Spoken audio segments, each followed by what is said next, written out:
Dia terlihat teliti dan bertanggung jawab dalam tugasnya. Dia tampak mencurahkan hati dan pikirannya. Jadi, kenapa dia dipangkas dan ditangani? Motivasi keliru apa yang tersembunyi di balik cara dia melakukan tugasnya? Apa yang dia dapatkan dari dipangkas dan ditangani?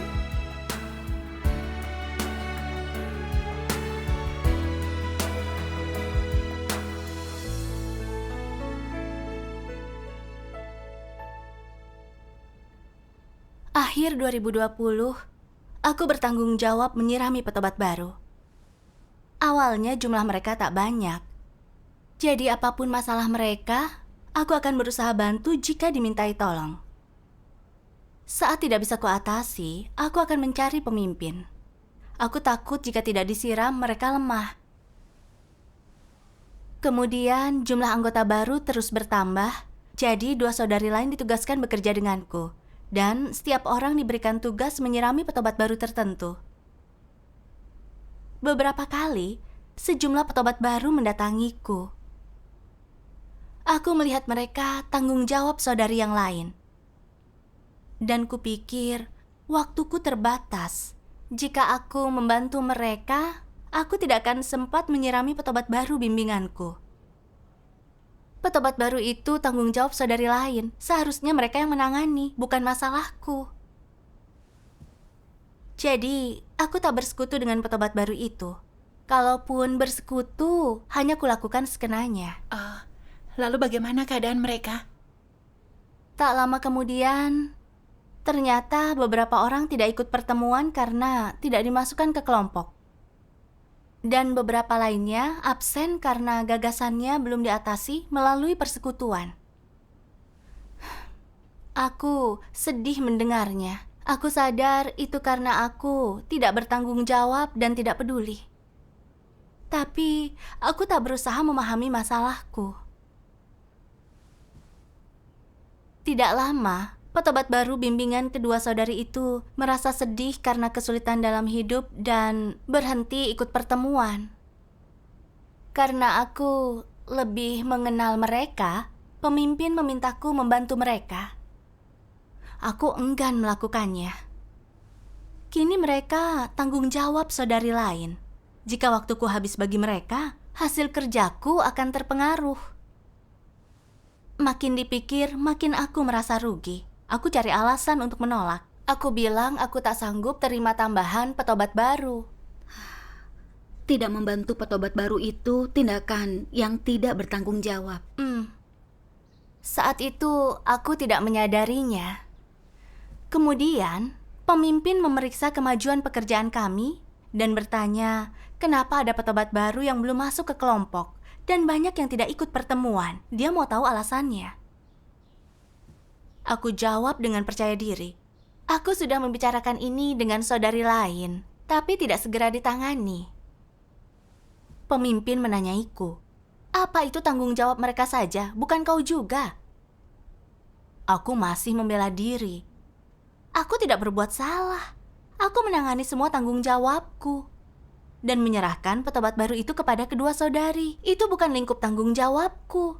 Wajar saja jika aku tidak peduli. Pemimpin mengkritikku egois dan hanya mengurus pekerjaan sendiri. Aku tidak menangani masalah pekerjaan saudari lain, padahal aku tahu itu, sehingga banyak petobat baru tak ikut pertemuan. Itu tidak bertanggung jawab. Aku diminta menghentikan sementara tugasku untuk merenungkan diri. Aku sangat kaget saat itu.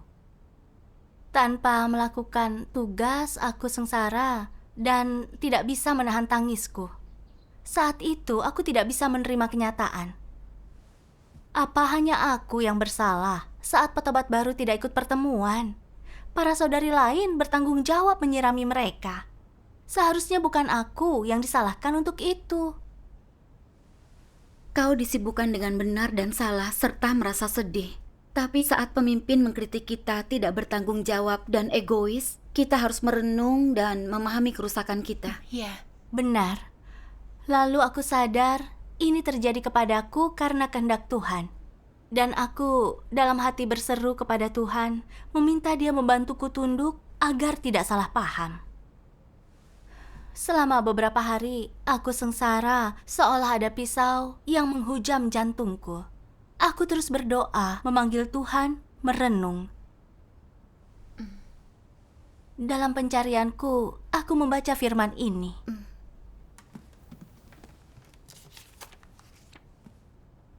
Apapun yang kau pikirkan, kau tidak menerapkan kebenaran, kau tidak punya kesetiaan, selalu punya pertimbangan, pemikiran, dan gagasanmu sendiri. Tuhan melihat hal-hal ini, Tuhan tahu. Apa menurutmu Tuhan tidak tahu? Engkau sangat bodoh. Dan jika kau tidak segera bertobat, kau akan kehilangan pekerjaan Tuhan. Mengapa engkau akan kehilangan itu? Karena Tuhan menyelidiki lubuk hati manusia. Dia melihat dengan sangat jelas semua pikiran jahat mereka, tahu bahwa mereka jauh darinya dan tidak sehati dengannya. Apa yang menjauhkan hati mereka dari Tuhan? Pemikiran mereka, kepentingan dan reputasi mereka, serta rencana jahat mereka. Ketika hal-hal ini menjauhkan orang dari Tuhan dan menguasai diri mereka, maka ini adalah masalah. Jika kualitasmu rendah dan pengalamanmu sedikit, tetapi kau mau mengejar kebenaran dan selalu sehati dengan Tuhan, jika kau melakukan yang terbaik demi amanat Tuhan tanpa ada muslihat picik, maka Tuhan akan melihat hal ini. Jika engkau terpisah dari Tuhan, memendam rencana picik, hidup untuk kepentingan dan reputasimu sendiri, selalu hitung-hitungan dalam hati, dan dikuasai olehnya, maka Tuhan tak akan memperkenanmu dan tidak akan mencerahkan, menerangi, atau mengakuimu. Hatimu akan tumbuh makin gelap, sehingga saat melakukan tugas atau lainnya, kau akan mengacau. Itu akan sia-sia. Itu karena engkau begitu egois dan keji, selalu berencana licik, tidak tulus terhadap Tuhan, karena kau berani bersikap licik dan coba menipunya. Bukan saja tidak menerima kebenaran, kau juga licik dalam melakukan tugas. Artinya tak sungguh berkorban bagi Tuhan. Jika kau tidak sepenuh hati dalam tugas dan hanya sedikit berupaya, memanfaatkan ini demi banyak keuntungan, mendapat status dan reputasi secara licik, dan jika tak terima dan taat saat dipangkas dan ditangani, kemungkinan kau akan menyinggung watak Tuhan. Tuhan melihat lubuk hati manusia. Jika tidak bertobat, kau dalam bahaya dan akan diusir Tuhan, sehingga kau tidak akan lagi menerima perkenanan Tuhan. Amin. Amin. Firman Tuhan mengungkapkan keadaanku yang sebenarnya. Dalam tugas, aku hitung-hitungan dengan Tuhan, bersiasat demi kepentinganku. Aku senang mengerjakan tugas yang menguntungkanku. Tapi jika tidak, aku tak bersungguh-sungguh. Aku fokus menyirami petobat baru yang menjadi tanggung jawabku. Takut mereka berhenti jika tidak kusirami. Tapi abai pada orang yang bukan tanggung jawabku. Aku pikir mereka tanggung jawab orang lain. Sekalipun tak disiram dan punya masalah, itu bukan urusanku. Aku tak perlu bertanggung jawab dan kepentinganku aman. Jadi, saat petobat baru mencariku untuk bahas masalah mereka, karena bukan tanggung jawabku, aku tak ingin bersekutu dengan mereka. Kalaupun aku membantu, itu hanya sekenanya. Pemimpin melihat mereka tidak rutin ikut pertemuan dan memintaku menyirami mereka, tapi aku mencari alasan menolaknya. Aku tak memikirkan cara menyirami petobat baru agar mereka bisa segera teguh di jalan yang benar. Aku hanya memikirkan kepentinganku, bukan kehendak Tuhan. Aku sangat egois dan keji. Aku jelas-jelas membatasi pekerjaan kami, tanggung jawab kami. Kupikir mengabaikan hal di luar tanggung jawabku itu wajar, dan apapun masalahnya bukan urusanku. Aku seperti orang tidak percaya yang kerja bagi atasan, seolah aku dibayar dari pekerjaanku, hanya peduli kepentinganku dan tak ingin berbuat lebih. Aku tidak mau berusaha ekstra. Aku tak melakukan tugasku. Aku hanya pelaku pelayanan. Sikapku sungguh menjijikkan bagi Tuhan. Aku juga bisa seperti itu. Dalam tugas, aku hanya ingin menangani pekerjaanku dan tidak ingin mengurusi masalah yang bukan tanggung jawabku. Kini ku tahu aku hanya melakukan pelayanan, bukan melakukan tugas makhluk ciptaan. Benar. Ada petobat baru yang tak mendapat kelompok pertemuan dan tampak cemas, seperti anak kecil yang tersesat. Mereka mencariku. Seharusnya aku bantu mencarikan kelompok dan mempersekutukan masalah mereka. Aku justru dengan egois sibuk mengurusi tugasku dan mengabaikan mereka sehingga mereka tidak ikut pertemuan. Aku menjadi menyesal dan menyalahkan diri sendiri, merasa tidak punya kemanusiaan. Aku yang ditangani dan tugasku ditangguhkan adalah kebenaran Tuhan. Kemudian aku menonton video kesaksian yang mengutip firman Tuhan yang membantuku memahami diriku.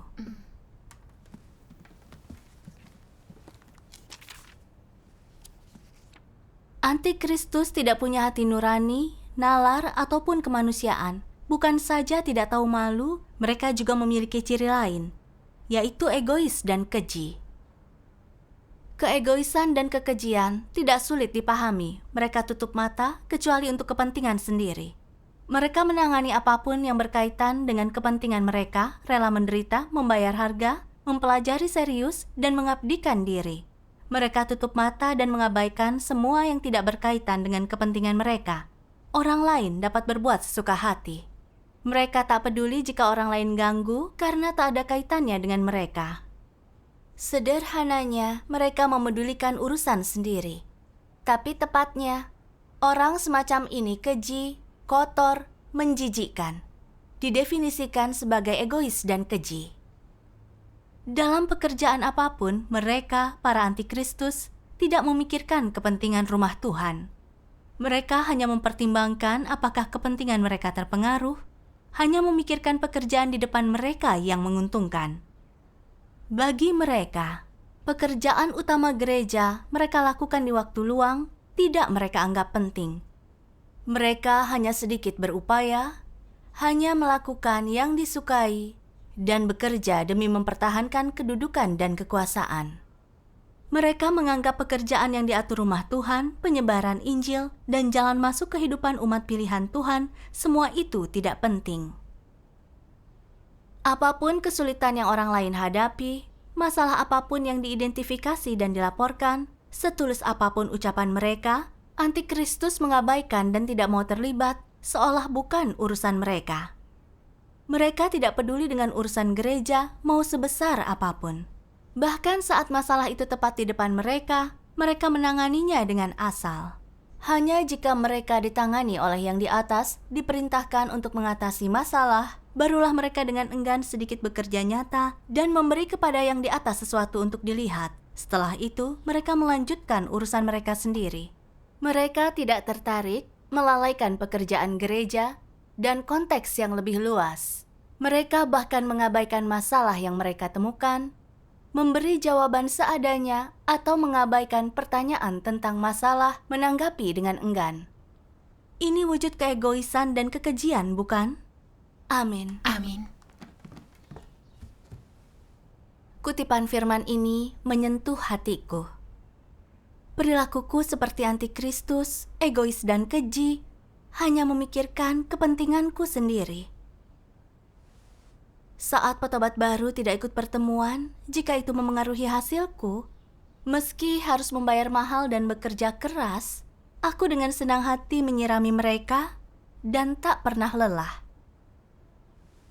Namun saat petobat baru, bimbingan saudari lain tak mendapat kelompok pertemuan, itu bisa kuatasi dengan mudah, tapi tidak kulakukan.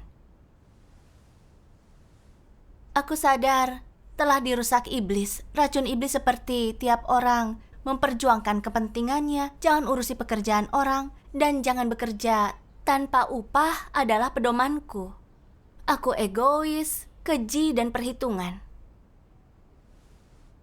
Petobat baru itu belum lama menerima pekerjaan baru Tuhan dan menghadapi pencobaan.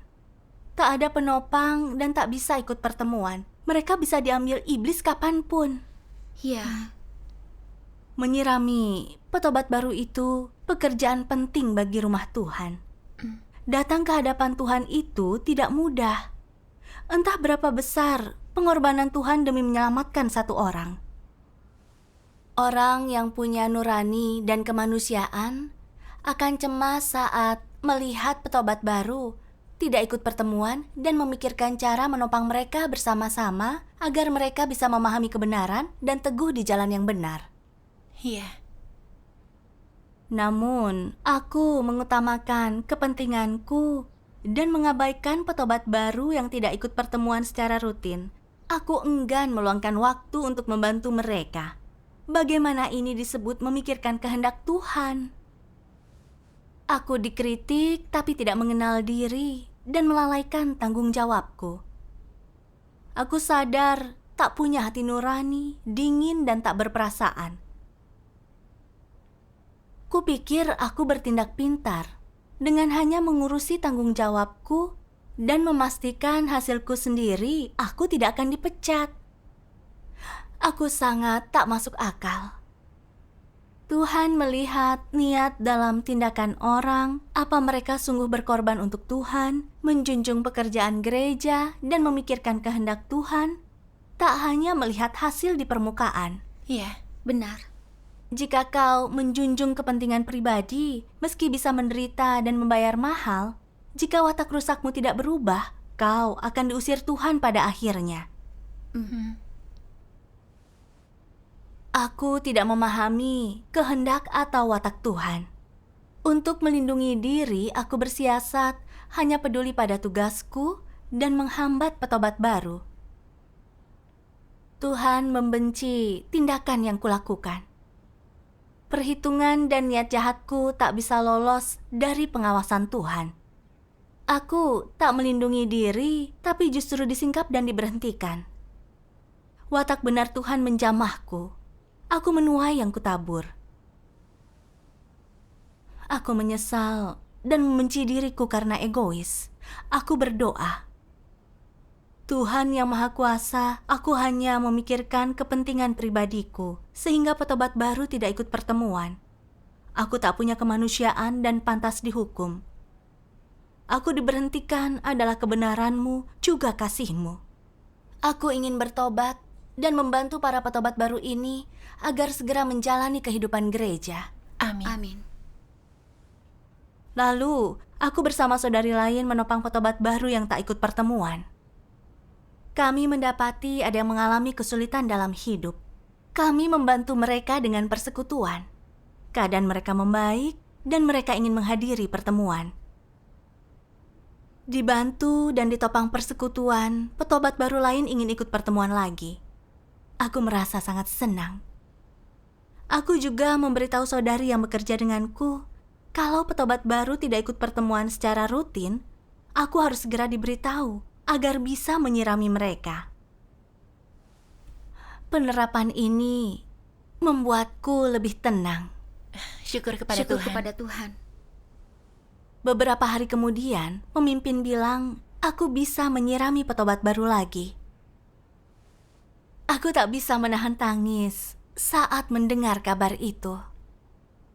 Aku tak bertanggung jawab terhadap orang lain dan egois, tapi gereja memberiku kesempatan lain untuk tugas itu. Aku bersyukur atas belas kasih Tuhan. Syukur kepada Tuhan. Rasanya tak enak saat dipangkas dan ditangani. Tapi dengan mengalaminya, kau bisa melihat kasih dan penyelamatan Tuhan di dalamnya. Benar. Benar. Lalu, aku membaca firman Tuhan ini. Saat mendapati masalah, lihatlah dulu apakah bisa kau atasi sendiri. Jika bisa, atasi masalah itu dan kerjakan sampai akhir. Selesaikan masalahnya, penuhi tanggung jawabmu agar dapat mempertanggungjawabkan di hadapan Tuhan. Ini artinya kau melaksanakan tugas, bertindak dan bersikap praktis.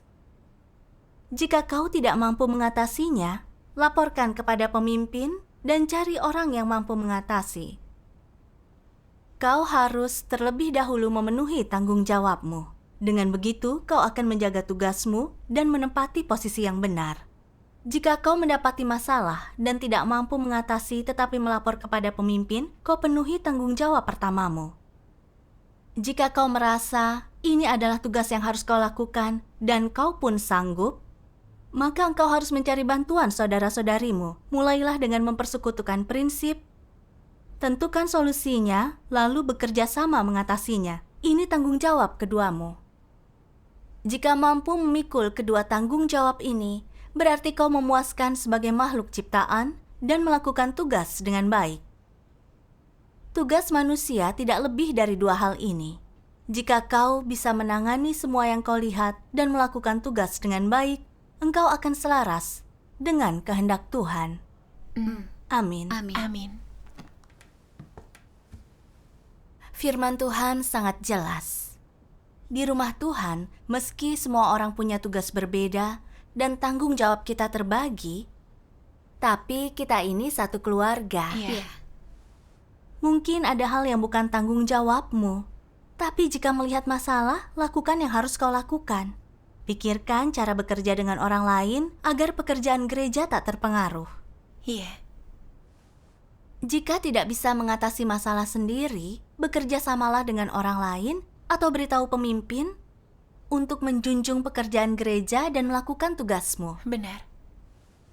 Jika kau melihat masalah tapi diam, tak peduli, kau hanya pelaku pelayanan, bukan anggota keluarga Tuhan. Saat menyadari itu, aku berdoa di dalam hati, siap melakukan tugas dengan teguh sesuai tuntutan Tuhan. Syukur kepada Tuhan, aku suka pemahamanmu. Kini aku punya jalan penerapan. Curahkan hati dan tenaga ke dalam tugas, dan entah itu tanggung jawab kita atau bukan, kita harus mengatasi masalah yang kita lihat atau memberitahu pemimpin.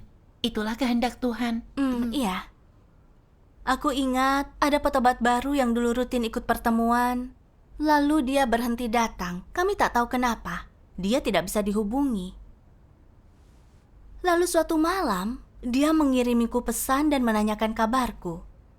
Kupikir, dia ini sulit dihubungi. Aku harus memanfaatkan kesempatan ini mencari tahu apa dia punya masalah. Ya, Tapi kemudian aku pikir, aku sibuk menyiapkan materi pertemuan dan waktuku terbatas. Jika waktuku habis untuk menopangnya, itu bisa menghambat pekerjaanku.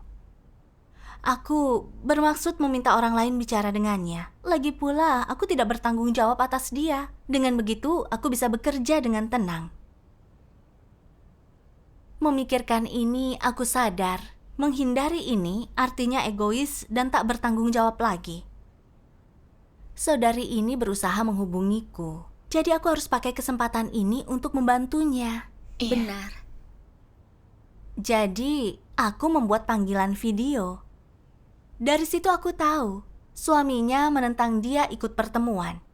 Dia merasa terkekang dan keadaannya terpengaruh, jadi dia absen. Aku mengirimi dia firman yang sesuai dengan keadaannya, lalu bersekutu tentang kehendak Tuhan.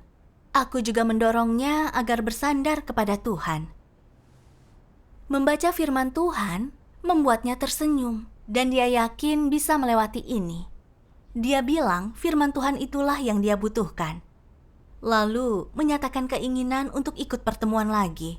Itu Syukur bagus. kepada Tuhan. Saat dia mengatakan itu, aku senang tapi juga mencela diri. Aku mencela diri karena memikirkan kepentingan sendiri. Aku hampir melalaikan tanggung jawabku.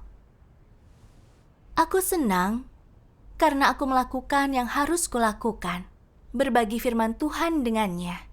Firman Tuhanlah yang memberi dia keyakinan, memberinya jalan penerapan agar bebas dari kekangan. Benar. Aku akhirnya menerapkan kebenaran, batinku pun merasa damai. Syukur kepada Tuhan. Setelah itu, di situasi yang sama, sikapku jadi lebih baik. Aku berhenti menghitung untung rugi dan mengerahkan kemampuanku selama aku mampu. Lambat laun, makin banyak petobat baru ikut pertemuan secara rutin. Itu bagus. Kau sungguh meraih sesuatu dan tumbuh dari dipangkas. Itu sangat membantu dalam hidup. Benar. Kuharap aku punya pengalaman ditangani yang serupa. Namun, tingkat pertumbuhanku kecil. Aku belum ditangani seperti itu. Ditangani adalah kesempatan baik bagi kita masuk ke dalam hidup. Berkat ditangani, makan dan minum firman Tuhan, aku bisa belajar tentang diriku, juga memenuhi tanggung jawabku. Syukur kepada Syukur Tuhan. kepada Tuhan. Syukur kepada Tuhan.